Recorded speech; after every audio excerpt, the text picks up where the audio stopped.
Justru poinnya gini San, teman-teman. Jadi Anda tuh jangan nunggu punya waktu lowong Baru melakukan ngapa-ngapain. self care itu tadi ya. Nggak gitu.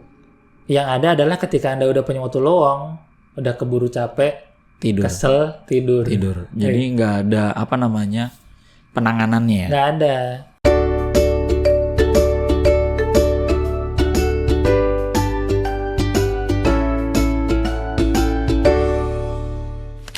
Assalamualaikum warahmatullahi wabarakatuh. Kembali lagi di Brosis, obrolan seputar informasi kesehatan Puskesmas Matraman. Kembali lagi dengan saya host abadi di podcast Brosis dengan saya Ihsan Fadila Noftayana. Saya nggak sendiri di sini. Saya akan bincang-bincang dengan teman saya. Tapi saya akan bahas sedikit nih.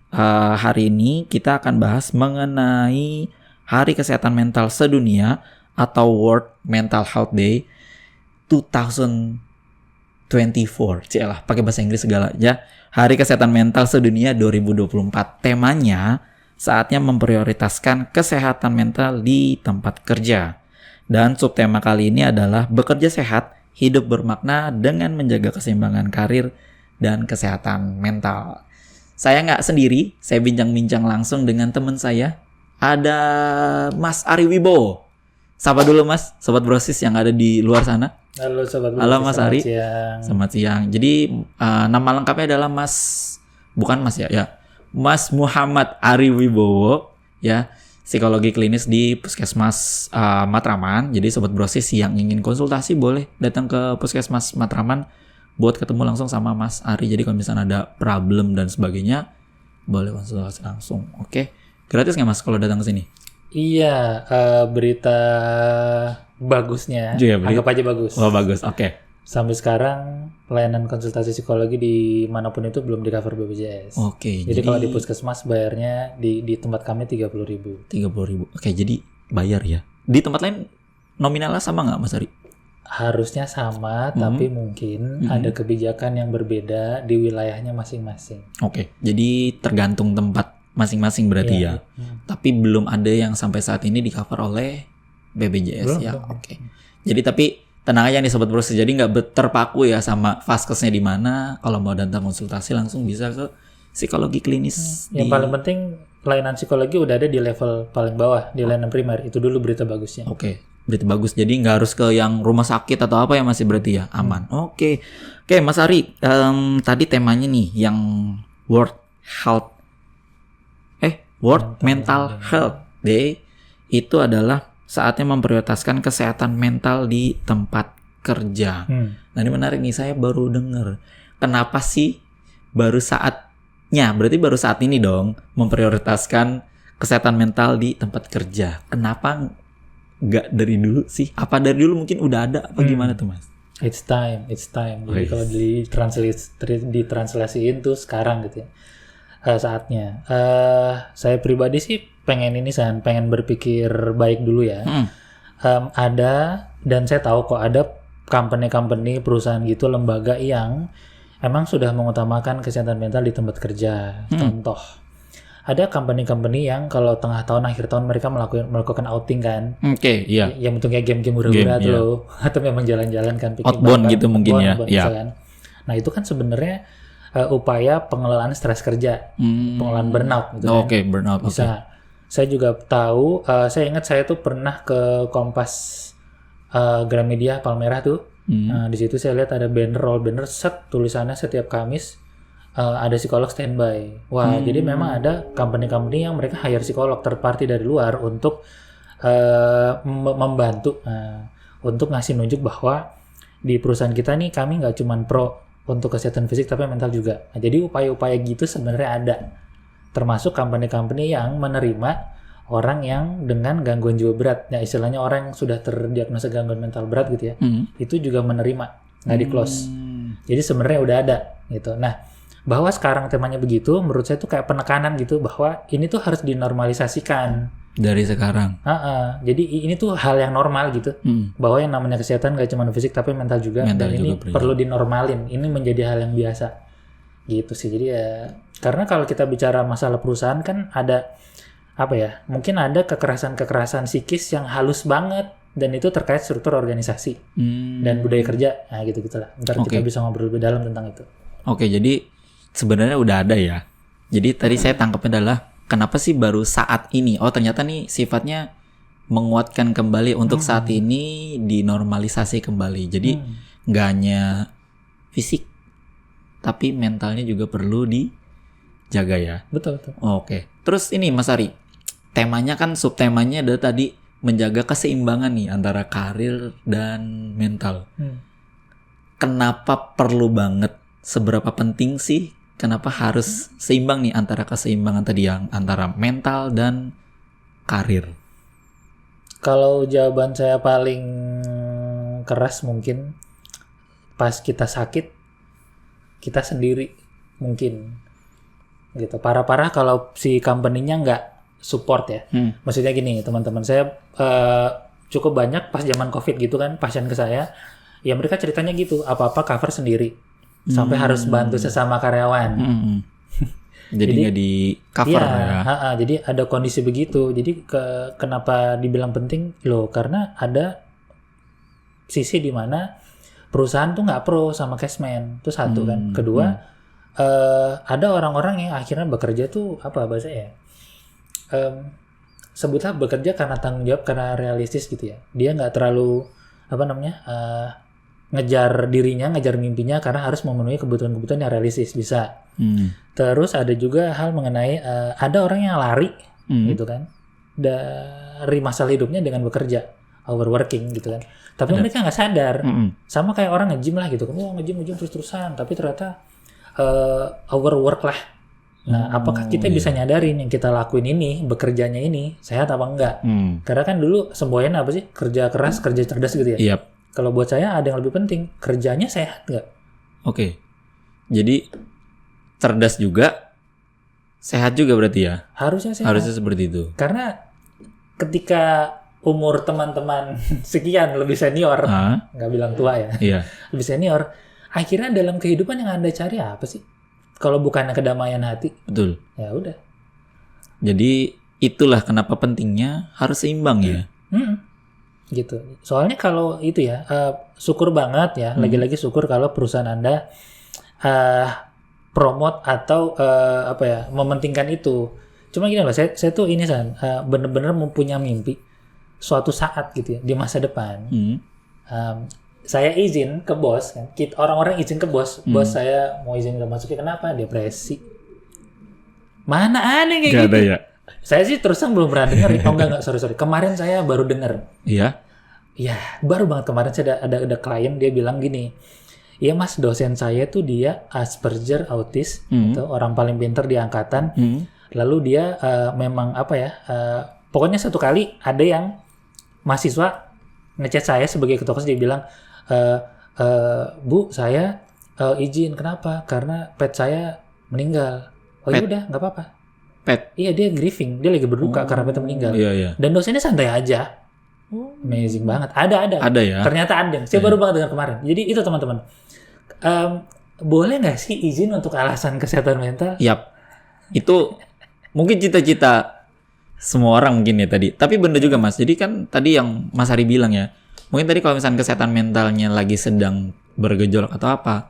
Mungkin tadi mempengaruhi karir juga kan tadi ya. Yang tadi dengan menutupi burnout tadi ya, dengan menutupi dengan pekerjaan dan sebagainya. Ternyata tadi ada juga yang menotis ya, berarti hal itu ya berarti ya. Apakah itu cukup baik nanti ke depannya?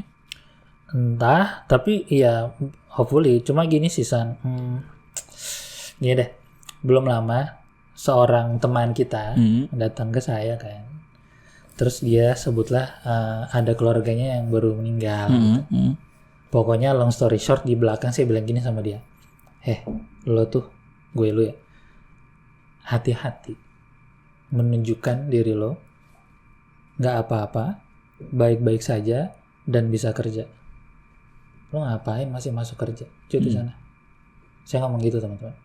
Jadi yang jadi problem nih San, dalam konteks pekerjaan ya, masih bisa kerja. Padahal dalam hancur jangan ditanya, tapi masih bisa kerja. Jadi ada luka-luka yang nggak kelihatan. Itu dia masalahnya, orang hanya mengevaluasi kondisi seseorang dari perilakunya. Orang datang ke psikolog kan karena masalah emosional. Tapi orang mengevaluasi, menilai kan dari kondisi luar doang cukup nggak? Iya nggak? Nah itu loh. Jadi permasalahan orang ngeliat dari luar doang, San. Masih bisa kerja.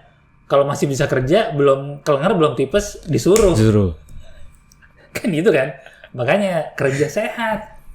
Jadi bukan kerja cerdas kan? cerdas ya. Karena kerja cerdas bisa jadi toxic positivity, kayak bahasa anak-anak sekarang kan. Kesannya bagus, kesannya keren. Padahal tidak sehat. Dalamnya terluka.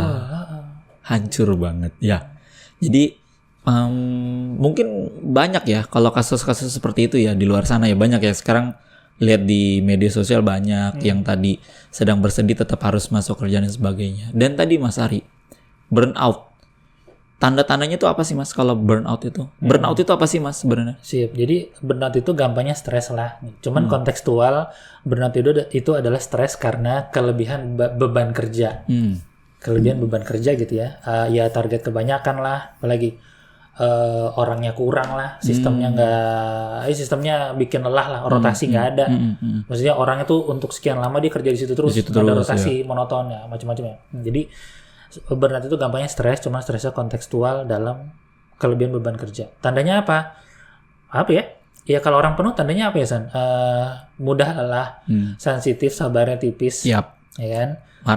Tentu. Gampang marah, gampang tersinggung, apalagi apatis termasuk, apalagi tidur susah, makan jadi banyak, apalagi senggol bacok itu udah. Ya. Senggol bacok. Lupa.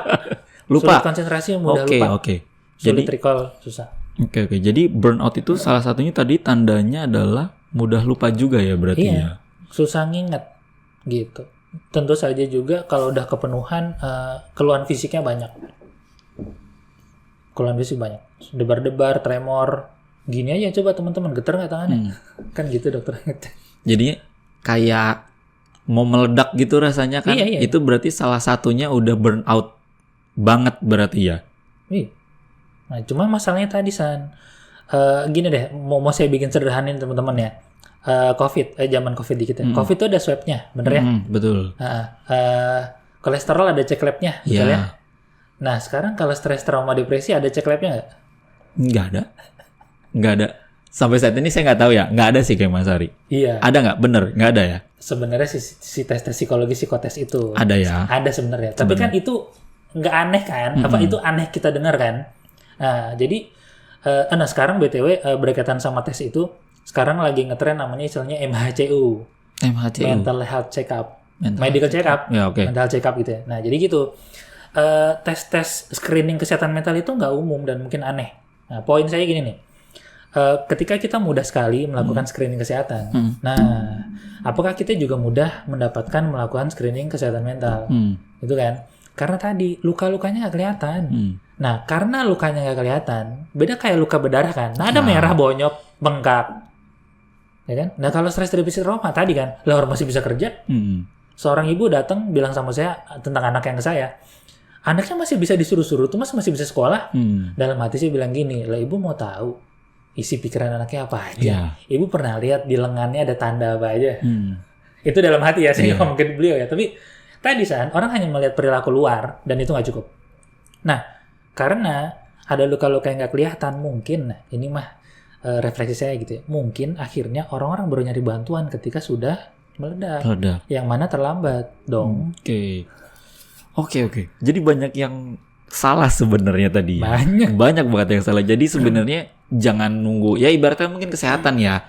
Kayak tadi yang kolesterol dan sebagainya. Jangan nunggu parah dulu. Kita baru mencegah hal-hal itu. Jadi nggak makan yang sebagainya. Sama juga berarti ya. Jangan sampai tadi ketika tadi udah ngerasain luka di dalam, berarti kita cepet cari siapa tuh Mas? Saya kemarin habis nonton podcastnya Deddy Corbuzier. Bapak nyebut ya. Teman-teman bisa nonton, saya sih rekomendasi, saya senang sekali. Baru kok bintang tamunya itu si Dona sama Yura Yunita. Saya senang sekali dan saya hampir nangis nonton itu, jujur. Jarang-jarang nonton podcast terharu sekali. Si Dona bilang gara-gara si Om Deddy dia bisa menyentuh sisi rapuh dirinya gitu. Maksudnya gini teman-teman, laki-laki dalam konteks budaya di Indonesia stereotipnya apa sih?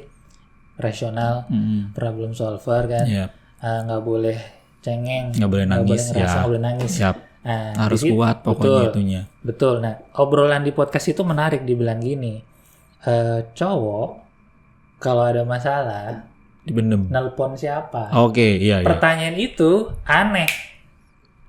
Nelpon siapa, San?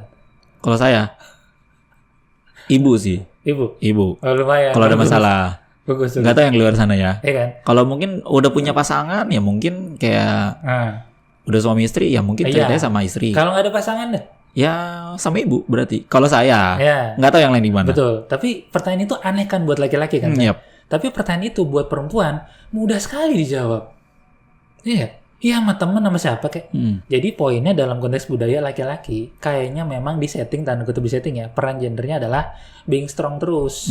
Harus kuat terus. Tidak menunjukkan dirinya lemah. Yap. Jadi kalau pertanyaan tadi dilontarkan ke saya lemparin dulu ke teman-teman. Anda kemana? Karena mostly laki-laki, bahkan si Om Deddy bilangnya diberesin sendiri. Sendiri. Parah-parah, akhirnya dia ke psikiater. Parah-parah, berarti kan udah parah. Ya. Baru. Ya kan? Saya paham. Ya kan? Nah jadi pertanyaan sebelum ini adalah yang Isan bilang kalau dirasain. Tapi gimana kalau nggak aware, San? Itu kan jadi problem juga kan. Tadi ya balik ke contoh konteks laki-laki di budaya kita ya. Bisa aware nggak? Mau aware nggak? Apakah aware tap into our feelings, our vulnerability? Apakah itu hal yang memalukan?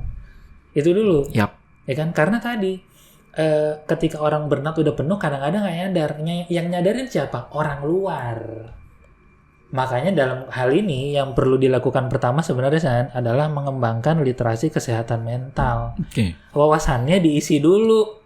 Mungkin baca buku, mungkin ngobrol, mungkin ikut talk show, seminar kan banyak yang gratis-gratis juga sekarang. Iya, betul. Itu dulu. Oke. Artinya hal-hal isu kesehatan mental ini dinormalisasikan dulu. Nggak aneh ngomong kayak gini. Karena apa ya? Mungkin, nah ini saya agak sinis ya terus terang ya. Mungkin lingkungan kita juga nggak safe untuk kita menceritakan hal-hal isu kesehatan mental ya sih. Lingkungannya nggak safe. Betul. Ya, Nah ya. makanya orang-orang nge-close. Makanya sekarang konsultasi online laku. Iya, banyak kan sekarang ya. Mungkin nggak sebanyak dulu ya kali Mas ya. Iya kan, Ya, dulu betul. nggak ada. Iya. Ya gitu dulu. Jadi nomor satu sebenarnya kita bicara itu San. Apakah dia aware? Nah aware ini timbul dari mana? Timbul dari punya wawasan. Oke. Ini dianggap hal normal. Kalau ini sudah terlewati baru pertanyaan Isan kita bisa jawab. Sama siapa? Maka kita bicara support system. Siapakah yang dianggap support system? Bisa orang tua. Oke, betul. Kan? Siapa lagi? Ya pasangan kalau ada. Terus teman. Udah. Kita bicara support system dulu kan. Gitu. Support system cukup nggak? Ya harusnya sih cukup dalam konteks meredakan kan. Menemani nggak sih? Kalau kurang baru ke profesional. Kan poinnya gitu. Support system dulu dibangun. Oke, jadi tadi ternyata menarik ya. Saya juga baru tahu nih. Memang saya sempat dengar juga kalau misalnya ternyata kalau laki-laki punya masalah ya memang harus diselesaikan dengan sendirinya. Nggak boleh nangis. Pokoknya harus lebih kuat lah gitu loh. Jadi seakan-akan ya pria nggak boleh nangis. Pria nggak boleh kelihatan lemah. Kita kuat gitu. Mungkin tadi ya di dalamnya terluka. Tapi kita tetap harus berjalan ke depan ya. Nggak boleh mundur sebenarnya. Kalau misalnya saya prinsipnya gitu. Walaupun tadi kalau misalnya lagi sedang terluka ya kalau belum punya pasangan cerita sama orang tua. Kalau masih bisa sendiri juga, saya mungkin akan keluar kata-kata seperti juga Mas Ari. Iya. Ya udah selesaiin dulu sendiri, baru ke orang tua mungkin. Paling ibu sih kalau laki-laki sih lebihnya. Bagus. Tapi kalau misal nggak punya pasangan ya maybe sama pasangannya ya, istrinya atau misal mungkin punya pacar juga. Tapi tadi saya juga kaget juga. Memang perempuan ya mungkin ya tadi karena kan memang bestinya nih temannya mungkin tadi ceritanya lebih ke teman atau sahabatnya sila kata gitu ya. Nah tadi menarik nih Mas. Support system, ya kan. Terus kalau lingkungan kerjanya toksik, nah mari kita define dulu lingkungan kerja yang toksik itu kayak gimana. Oke. Contoh aja, kasih contoh. Teman misalkan, yang mungkin ada yang senior, ada yang junior, itu gimana tuh Mas? Karena mungkin banyak nih di dunia pekerjaan kan. Ada yang salah kata satu divisi nih, tapi ada yang senior banget, ada yang junior banget. Mungkin ada sekarang kan istilah kata ada yang Gen Z, milenial, boomer dan sebagainya gitu. Itu gimana tuh Mas? Kalau di dalam ternyata lingkungan kerja itu toksik gitu. Gimana apanya ya? Oke, gini.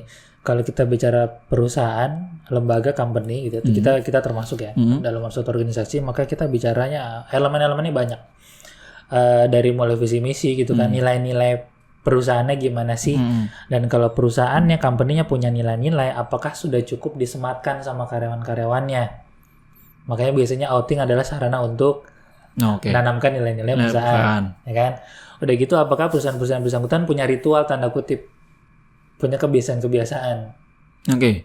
Contoh nih. Contoh apa, Mas? Sekolah aja dulu dah. Saya ingat dulu zaman saya sekolah, guru berdiri di depan kelas.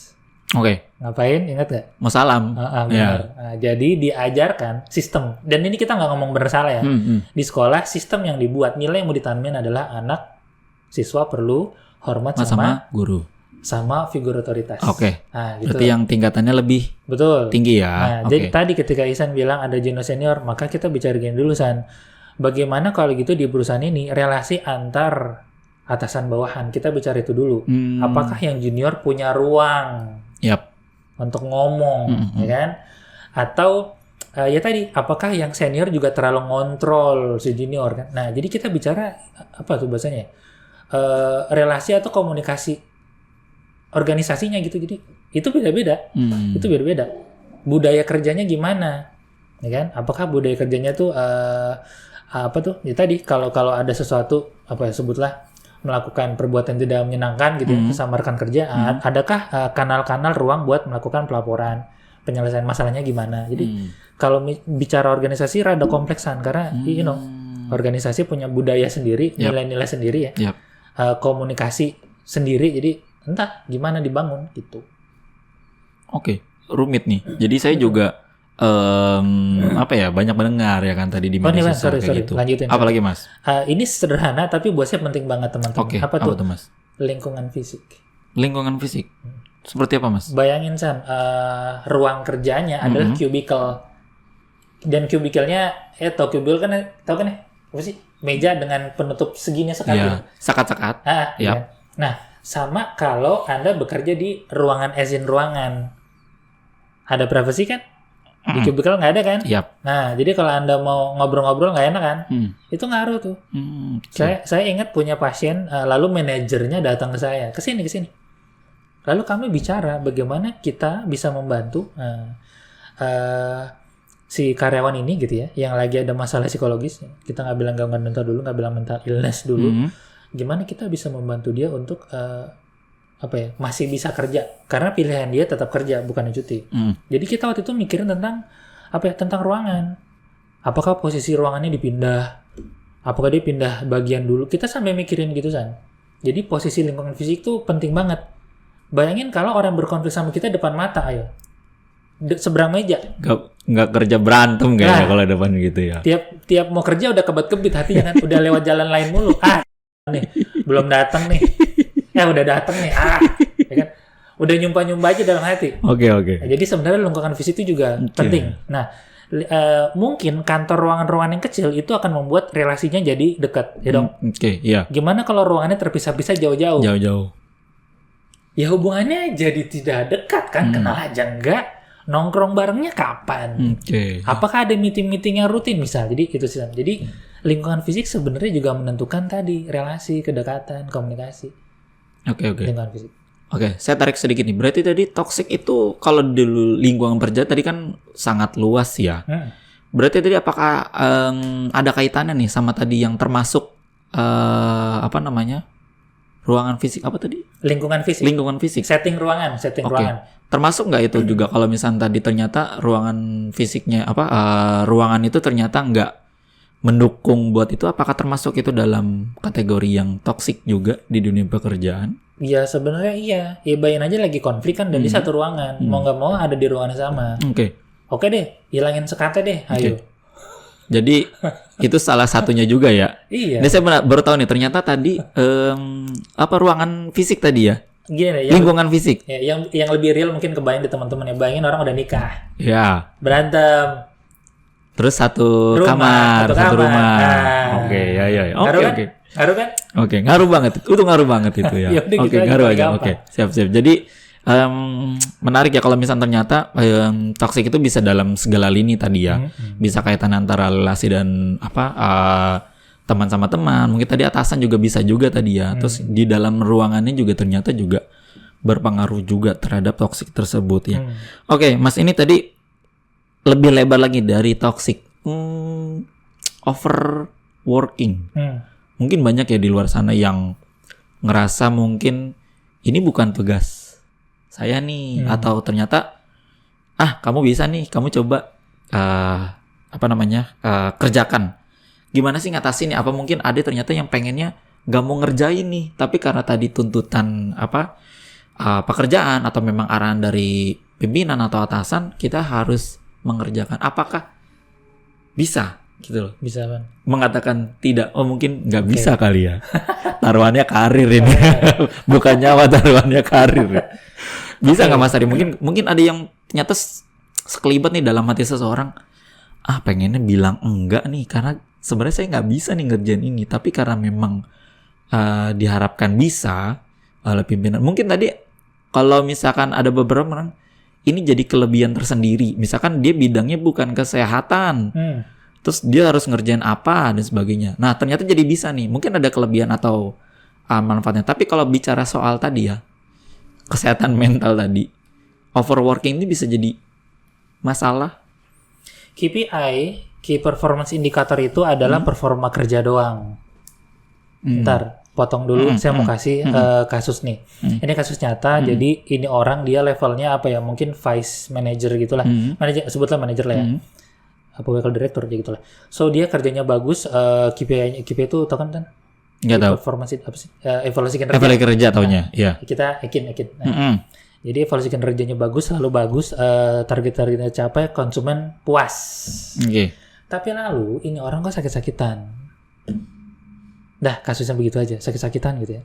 Nah lalu kemudian yang dilakukan sama manajemen adalah orang ini dikasih tes psikologis dikasih tes psikologisnya, tes ini lagi. Tes adalah tes minat bakat yang diberikan gitu loh. Saya juga waktu dengar, lucu dia tes minat bakat. Long story short, hasilnya adalah ini orang itu dari tes itu ketahuan dia itu memang orangnya responsibility-nya tinggi, tanggung jawab. Tapi ternyata yang dikerjakan itu nggak sesuai passion, nggak sesuai bakatnya. Tapi dia responsibility-nya tinggi. Nah, apakah kita bekerja hanya dengan tanggung jawab? Enggak. Makanya kesehatan mental di tempat kerja jadi penting. Kenapa? Kita nggak masukin elemen manusianya, San. Kalau hanya kerja, kalau nilai kinerjanya hanya berdasarkan performa, apakah sudah masukin unsur manusianya di situ? Iya. Ya dong? Karena lagi-lagi hati-hati memperlihatkan diri, tidak apa-apa, baik-baik saja dan bisa kerja. Karena orang-orang akan serius nganggap begitu. Masih bisa kerja. Ya, pokoknya kalau masih kerja nggak apa-apa lah, padahal hatinya udah melebur. Gitu. Oke, baru sekarang saya mau respon nih, ngebangun dulu, ngonstruk pemahaman dulu gitu ya. Oke. Bisa nggak sih kita nolak? Nah, tadi San berkaitan dengan bagaimana di perusahaan ini relasi antara atasan sama bawahan. Apakah ada ruang-ruang buat nolak tuh? Karena gini loh teman-teman, ada relasi-relasi yang memang rentan berkekerasan. Ntar pelan-pelan ya. Ada jenis-jenis hubungan, jenis-jenis relasi yang rentan berkekerasan. 1, orang tua anak. 2, guru murid. 3, atasan bawahan. 4, suami istri. 5, kalau mau di suami istri memang rada unik, tapi bahasanya kapan-kapan. Nah, 5 kalau mau dianggap berarti profesional sama dokter sama pasien. Itu termasuk ya. So, kenapa ini dibilang rentan berkekerasan? Karena secara struktur sosial, yang satu di atas, yang satu di bawah. Ya udah selesai kan? Jadi itu masalahnya rentan, San. Yang di atas, dia merasa punya wewenang, punya privilege buat ngatur yang bawah. Yang bawah, mungkin dia juga ngerasanya pasif, harus nurut, harus patuh, harus nyembah kalau perlu. Jangan nyembah kali ya. Ya kan, jadi masalahnya tanda kutip ilusinya tuh begitu. Iya, ini buat saya ilusi. Ini kan kesepakatan kan. Jadi ada relasi-relasi yang rentan berkekerasan. Itu dulu. Nah, kalau Isa nanya saya, harusnya hubungan antar manusia tuh begini dong, nggak begini. Jadi San, memang ada dalam konteks organisasi ya ketimpangan relasi kuasa. Nah, judulnya kalau teman-teman browsing keywordnya itu ya ketimpangan relasi kuasa. Sudah pasti ya namanya atasan punya kuasa, punya power atas bawahan. Oke. Ya kan? Itu dulu. Nah, dalam konteks ini tadi San, apakah yang di posisi bawahan, yang di posisi anak, di posisi pasien, di posisi murid, dia punya ruang untuk bersuara?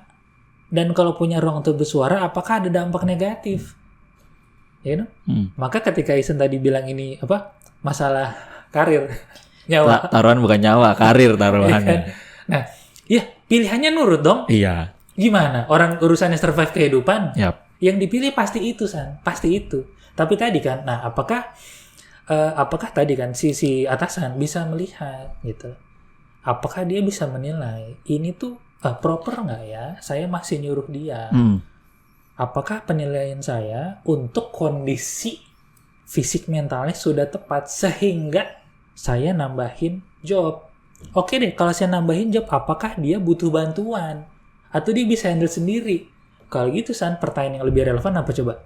Apakah sudah dilakukan evaluasi untuk memberikan job tambahan? Gitu. Oke. Overworking tadi ya, saya tadi tarik garis lagi ya, ternyata overworking itu bisa diatasi tadi dengan memang harus kita kerjakan karena tadi memang tuntutan dari atasan juga pertamanya. Terus yang kedua tadi bisa nyiptain burn. Tadi dulu San, Apa? kalau memang di budaya organisasinya membolehkan Membolehkan apa? diskusi terbuka Oke. dengan Atasan. ya nolak aja. Jadi apakah ada yang bisa mungkin? Hah? Apakah ada yang bisa? Ya ada, Apakah Mas Arif pernah mendengar? tentu saja tuh Ada. tentu saja. Jadi ada yang bisa menolak berarti ya? Bisa nolak, tapi kan kita ini hitung-hitungan kan. Kalau nolak lalu siapa yang cover aja. Ya udah, maksudnya diskusi terbuka rundingan gitu. Nggak kayak udah kamu harus kerja gitu, mau nggak mau kamu harus kerja. Jadi maksudnya adakah ruang itu? Adakah ruang di mana bawahan bisa memberikan diskusi untuk atasan membuat keputusan? Nah gitu. Oke, siap. Jadi tergantung tadi ya, apakah disediakan ruang diskusikan. Kalau misalkan kayak tadi ya pasien sama dokter, kan kita bisa memberikan opsi nih. Nah, Pasien nanti pasien Juga pasti akan memberikan opsi kalau misalnya nggak bisa gimana gitu. Persis. Nah, kita bikin gitu ya. skalanya kecilin dulu nih ke Ya. organisasi, benar. Dalam konteks dokter sama pasien. Pasien punya hak dong. Yap, betul. Nah, kalau nggak gini, saya nggak mau minum obat ya dok. Pilihan lainnya apa? Ada kan? Iya. Saya nggak mau obat yang ini, pilihan apa? Ya gitu, diskusinya dibuka. Yap. Gitu. Ya karena tadi sadarannya adalah kalau saya nih ketemu sama pansel yang konsultasi gizi misalkan, ya tadi dia nggak mau yang ini, tapi saya kasih arahan nih, misalkan ternyata ini lebih bagus ketimbang yang ini. Tapi dia buka opsi juga, saya juga buka opsi juga, biar nanti nggak terpaku di situ aja. Berarti itu salah satu contohnya ya. Iya. Oke, saya paham jadinya. Memang sedikit agak rumit nih kalau bicara soal tadi luka di dalam itu nggak gampang buat disembuhin ya. Oke, Mas Ari tadi dari yang overworking ya, kemudian tadi toxic, burnout. Ada nggak sih tipsnya biar kita kerjanya sehat bekerja ya tadi ya. Kan tadi nggak hanya kerja cerdas ya, tapi harus didampingi sama kerja sehat juga. Biar mental kita tetap terjaga ketika lagi bekerja. Ada tipsnya nggak buat sobat proses di luar sana? Sebenarnya kalau konteksnya burnout nih ya, ntar ke kerja sehat ya. Jadi kalau konteksnya burnout dan di perusahaan San, maka sebenarnya kita bicara tentang manajemen. Oke. Apakah si manajemen membuat sistem di mana para karyawannya tidak terlalu terbeban? Itu dulu. Oke. Karena kalau kita bicara karyawan kan pelaksana. Yap. Yang bikin sistem siapa? Manajemen dari Si atasnya orang berarti. program Yap. kasarannya ya gitu. Jadi itu dulu kita bicara itu kan. Nah, apakah sistem-sistemnya memudahkan gitu kan. Itu dulu. Terus apalagi ya? Kerja sehat ya. Ya kita harus ini sih. Yang pasti nomor satu paling penting tentu saja support system sih. Harus nyari, jangan sampai enggak gitu ya. Teman di kantor gitu. Teman buat diskusi intelektual sama untuk curhat. Beda tuh dua ya. Diskusi intelektual buat ini orang buat kerja enak kan. Oke. Lu mah dicurhatin sabar bro, lu bisa lah. Itu lagi Nggak butuh sabar itu ya. Nggak butuh sabar. Lagi tidak bisa sabar. Lagi tidak bisa semangat. Jadi Oke. beda yang dua. Ada dua ya. Oke. Diskusi intelektual buat kerja. Yap. Nah, 2 untuk curhat. Curhat. Oke, Gitu. dibedain sobat brosis. Bedain. Oke, siap. Jadi- Apa lagi, Mas? Itu. Nah, tar dulu. Kadang-kadang saat mencari teman yang resep takes time. Makan waktu banget. Oke. Dan jangan tertutup di poli sendiri, unit sendiri, departemen sendiri. Oke. Biasanya mungkin ada yang hanya satu divisi ya. Jadi yang Ya. divisi itu aja. Nah, Jadi kita memang mungkin bisa ke mainnya jauh dikit. luar sana ya. Oke. Karena tadi mungkin ada yang mungkin yang sepaket, mungkin saya juga sifatnya sepaket kali. Jadi yang intelek juga tadi ya. Sama juga buat cerita juga. Jadi satu divisi itu nggak masalah berarti ya. Nggak masalah. Oke, tapi tadi boleh membuka ruang seluas mungkin bisa ke divisi yang Justru lain. jangan terpaku, San. Jangan di situ aja berarti. Coba saya kasih contoh kasus deh. Oke. Gimana kalau di ruangannya dia sendiri yang muda, yang lain senior? Senior. Ayo lo. Oh itu lain cerita itu kayaknya. Iya kan? Kalau saya pasti cari ke Lah. luar. Anggap aja kalian masih SMA. Oke. Ada teman di kelas lain kan? Ya udah sama aja. Cerita sama yang lain boleh ya. Oke. Oke. Jalannya agak jauh. Jauh. Jangan yang di situ-situ aja Nah. kayaknya. Oke. Gitu. Jadi itu satu. Jadi pastiin Anda nyari teman. Cuman itu ya. Kadang-kadang Anda mungkin akan makan waktu, butuh waktu. Yap. Mungkin nggak di tahun pertama ya sudah. Mau gimana kan? Karena kan butuh pengenalan juga kan Mas Ali Benar, ya. adaptasi kerjaan Iya, kan, gitu. Jadi betul. nah kalau teman-teman melihat sebutlah lingkungan kerja teman-teman kerjanya kurang menyenangkan, jangan sinis dulu, jangan antipati dulu. Terbukalah, ada orang yang baik, dunia tuh masih baik kok. Gitu. Mungkin karena pengalaman sebelumnya, karena yang sering ditemuin adalah orang-orang yang tanda kutip toksik gitu kan. Mungkin Anda jadi kayak sinis aja sama dunia, tapi orang baik tuh ada, saya sih percaya. Jadi nggak boleh menutup hati atau apa. Nggak ada yang jahat atau yang ya tadi ya. Pasti ada yang baik ya.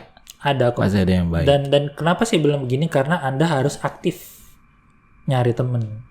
Nggak bisa diem aja. Ketika saya bilang aktif nyari temen, maka kalau ngobrol sama orang ngetes topik, ya dong. Ngetes topik apa soal casement. Ya menurut lo gimana sih orang ke psikolog, orang psikiater? Iseng aja. Dan sekedar mau tahu pandangan hidupnya gitu loh. Iya, betul. Jadi nanti ketahuan itu dari situ, dari obrolan-obrolan ringan itu, Anda tahu Anda bisa open gak sama nih orang. Iya. Berarti kayak Harus aktif nyari temen. kayak apa namanya? Nggak boleh. Ya udah tadi nggak ada, udah diem gitu, jangan berarti kita ya. Ya ibarat kata cari jodoh juga Mas Ari kan ya. Sama. Harus aktif. Iya. Jadi jangan nungguin juga ya. Nggak dapet dong ntar ya. Menderita sendiri. Oke. depresi. Menderita sendiri. Ya, itu yang satu ya. Jadi Oke. mengembangkan support system, aktif nyari temen itu Iya. dulu. Nah, kedua, Ihsan tadi udah bilang bisa kali healing tipis-tipis. Jadi ini sharing nih. Saya pribadi teman-teman kalau datang pagi itu saya menyempatkan 5-10 menit meditasi. Gitu. Oke. Jeda pasien, ya pasien kelar nih ya. Itu saya nggak langsung manggil. Walaupun udah kayak udah ada yang berdiri gitu ya. Bentar Mbak, nanti saya panggil. Nah, saya bilang gitu. Jadi saya nutup pintu, saya diam bentar 5 menit. Maksudnya teman-teman jeda-jeda itu penting. Barang cuma 5 menit itu penting. Jadi mobilnya nggak digas terus gitu loh. Jadi Iya, iya. panas. Iya. Gasnya harus dikurangin. Kalau Anda nggak bisa ngerem, gasnya dikurangin. Jadi yang mau saya bilang, teman-teman perlu nyelipin self-care kecil-kecil dalam rutinitas kerja, dalam rutinitas harian. Tentu saja dalam hal ini istirahat tepat waktu gitu ya, ibadah, isoma gitu kan, itu jadi penting. Yaudah, apalagi istirahat ya istirahat gitu kan, apalagi makan ya makan, HP taruh misalkan. Jadi hal-hal kecil-kecil gitu tuh bisa nurunin tension gitu. Oke, healing tipis-tipis ya. Iya. Jadi nggak sekedar jalan-jalan gitu maksudnya ya. Tapi tadi dalam pekerjaan juga bisa healing tapi dengan tadi ya. Oke, kayak saya juga kadang gitu. Misalkan pasiennya banyak nih, manggilnya nggak langsung gitu loh. Nah, jadi betul. selesai yang pertama, ya tadi restnya mungkin minum karena tadi kita cuap-cuap sama pasien ya. Iya. Minum sebentar, nanti kita cek lagi apakah di sistem rekam medisnya bla bla bla saya cek, baru nanti kita panggil pasien. Ternyata itu Self care namanya, gitu kan. Nah, di tempat kita kan jam 10 jam 2 ada peregangan. Iya, betul. Nah, itu upaya tuh. Ya kan? Hari Jumat sore senam. Nah, itu upaya. Oke. Jadi puskes kita udah ngelakuin dong. Udah ngelakuin. Ya kan? Jadi dengan tadi olahraga ya peregangan sejenak itu self care ya. Itu dari organisasi. Dari organisasi. Yang saya mau ngomong rada ini nih, apakah teman-teman punya sendiri? Nah, itu. Itu poinnya. Oke. Ada nggak ya? Harus dibikin. Harus dibikin. Contohnya apa Mas Ari? Mungkin kalau misalkan tapi ini mungkin berbeda-beda ya. masing-masing orang pasti punya Beda-beda. self care beda-beda. Mungkin kayak tadi saya nih misalkan habis pasien saya minum dulu. Iya. Itu self care. Atau tadi nunggu dulu sebentar rest baru nanti lanjut panggil pasien. Contohnya apalagi Mas Ari? Apalagi ya, main game standar, distraksi dulu kan. Main game dulu iseng des. 5 menit 10 menit cukup. Cukup. Gak usah ngejar banyak. Oke. Justru poinnya gini San, teman-teman. Jadi Anda tuh jangan nunggu punya waktu lowong. Baru melakukan Ngapa-ngapain. self care itu tadi ya. Nggak gitu. Yang ada adalah ketika Anda udah punya waktu lowong, udah keburu capek, Tidur. kesel, tidur. Jadi nggak ada apa namanya penanganannya ya. Nggak ada. Oke, jadi saya ulangin ya. Anda harus nyelipin self care dalam rutinitas harian. Itulah. Oke. Ini berarti kayak kalau saya ngomong tadi yang self care itu jangan nunggu di akhir ya berarti ya. Jangan nunggu dia, Ya, itu udah terlambat. Iya. Kebiasaan saya juga apa coba? Ngomong-ngomong di ruangan saya ada pot tanaman. Jadi mungkin Ini juga ada. iya, setiap minggu sekali saya membawa tanaman itu ke atap kita San. Saya kasih air, saya jemur. Di momen itu saya mencoba mindfully, secara mindful dengan sadar itu memperhatikan si tanaman. Ya, sekedar melihat warnanya hijau, cantik ya. Melihat pemandangan. Ya, kan Jakarta yang hijau-hijaunya nggak ada ya. Jadi, melihat langit, mungkin nafas gitu loh. Jadi aktivitas-aktivitas simpel ringan yang sebenarnya kalau teman-teman lakukan dengan penuh penghayatan, dengan khusyuk, Iya. dengan hikmat loh, itu tuh terapeutik. Diabetik. Oke. Tuh. Jadi Anda perlu jeda-jeda, jangan ngegas-ngegas terus. Ya. Karena suka ngegas mulu sana di jalan juga Ngegas dalam konteks kerja maksudnya. Oh, iya. Mikir mulu. Oke. Terus Mas Ari berarti gini. Tadi kan mungkin ya kalau mungkin yang ternyata pasiennya banyak nih, ya mungkin nggak sebanyak di layanan saya atau misalkan ada di layanan saya, Mas Ari misalkan. Nah berarti itu tergantung dari Oh iya, itu kita bicara manage-nya dia sistem. masing-masing ya berarti tadi ya sama sistem itu tadi. Kita Ya. bicara sistem. Gimana tadi dia Efisiensi sistem. memanggil pasiennya, berapa waktu tadi melakukan pelayanan, tapi tetap harus bisa melakukan self care tadi agar tadi ujungnya nggak burn out ya. Saya pernah kok ngasih saran sama salah satu teman psikolog kan. Ini berkaitan sama program Catin kan. Wah, sehari bisa 7, 11. Gimana tuh pasiennya lo jejer. Tapi akhirnya saya ngomong itu serius. San, saya bilang sama dia, bisa nggak sih lo bikin satu waktu, ya udah pasiennya dijejerin aja. Ada edukasi standar yang diberikan. Dalam satu waktu pasien tertangani banyak kan, beres kan? Beres. Tapi dengan sistem yang Jadi bikin sistem baik. itu. Jadi ada edukasi standar yang dikasih, gitu loh. Oke.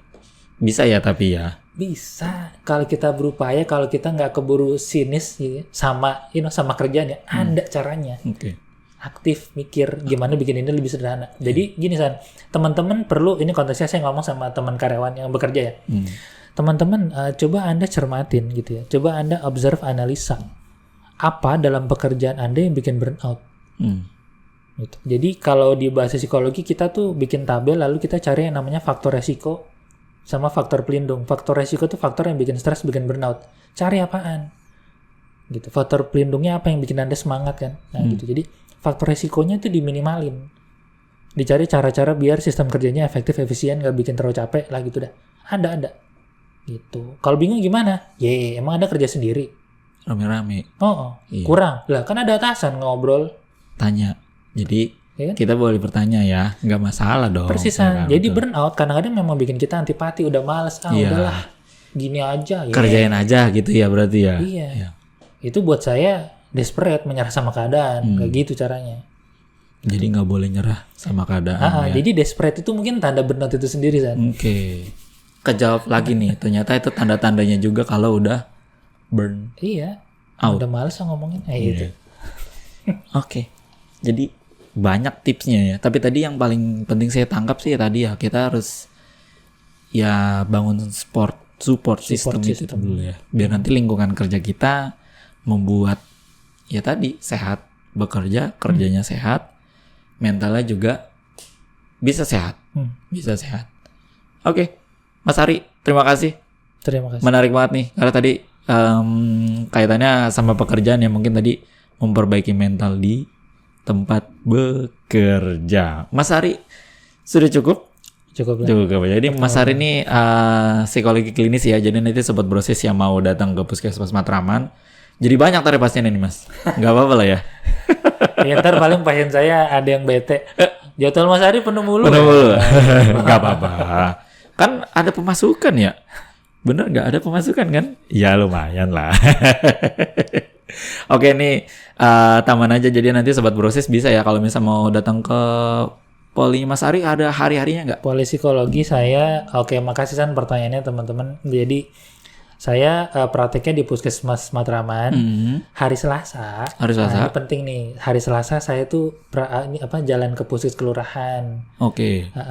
Biar pasien kelurahan nggak jauh-jauh sini. Gitu. Jadi selain Selasa saya di sini sih. Daftarnya gimana? Anda bisa daftar dari Jak Sehat gitu. Terus sekarang sih alurnya ke Poli Dewasa dulu. Gitu. Jadi kalau nggak ada apa-apa, nggak ada yang perlu dokter cermati atau rujuk dulu gitu ya, jadi nanti bisa ke saya. Jadi teman-teman bisa datang daftar di Jak Sehat, jangan lupa Senin, Rabu, Kamis, Jumat gitu deh. Oke. Selasa di kelurahan. Selasa biasanya di kelurahan. Tapi berarti bisa daftar juga? Bisa di mana aja kan sekarang. Bebas. Maksudnya saya tuh datang ke kelurahan untuk memudahkan aja. Oke. Berarti misalkan ternyata dia dekat sama kelurahan itu tuh. Monggo. Berarti boleh. bisa ke kelurahan itu ya. Boleh gitu. Yang mana yang teman rasa yang mudah aja lah. Oke. Gitu. Dipermudah sama Mas Ari. Jadi Mas Ari langsung turun ke bawah istilah kata ya. Oke, sahabat Brosis, jadi yang mau datang tadi ke Puskesmas Matraman mau ke psikologi klinis ya? Poli psikologi. 30.000. 30.000 tuh. Iya maaf ya. 30.000. Ya, jadi nanti datang aja. Nggak gratis bayar ya. Tapi tadi yang mau datang ke Puskesmas Kecamatan ya, Senin, Rabu, Kamis, Jumat. Selasanya di kelurahan. Mungkin nanti kelurahan-kelurahannya ada Kebun Manggis ya, ada Hutan Kayu Utara, Hutan Kayu Selatan. Nanya aja sama ini informasi. Ya. Jadi lengkap. Nanti sobat Brosis bisa tanya juga atau nanti daftar langsung di Jak Sehat berarti tadi ya. Iya. Daftar langsung di Jak Sehat, bisa langsung ketemu sama psikologi klinis kita, Mas Muhammad Ari Wibowo. Kayak artis namanya ya, Ari Wibowo. Luar biasa. Oke, terima kasih Mas Ari atas waktunya. Semoga tadi ya prioritaskan kesehatan mental di tempat kerja, bagus untuk kesehatan dirinya juga, nggak hanya psikis tapi mental. Terus nanti seimbang juga antara karir dan mentalnya juga. Terima kasih Mas Ari atas waktunya. Sehat selalu, semoga layanannya tetap lancar terus ya, pasiennya banyak. Boleh nggak Pak, saya doain banyak aja ya. Ketawa. Semoga banyak pasiennya lancar ya. Tadi yang punya masalah dapat teratasi juga. Dan sobat Brosis di luar sana yang mau datang nanti boleh. Yang ternyata alamatnya di Matraman nih, nanti boleh datang ke Puskesmas Matraman. Sekian dari host Abadi, saya Ihsan Fadilah dan Mas Ari Wibowo. Pamit undur diri, kurang lebih mohon maaf. Assalamualaikum warahmatullahi wabarakatuh. Bye.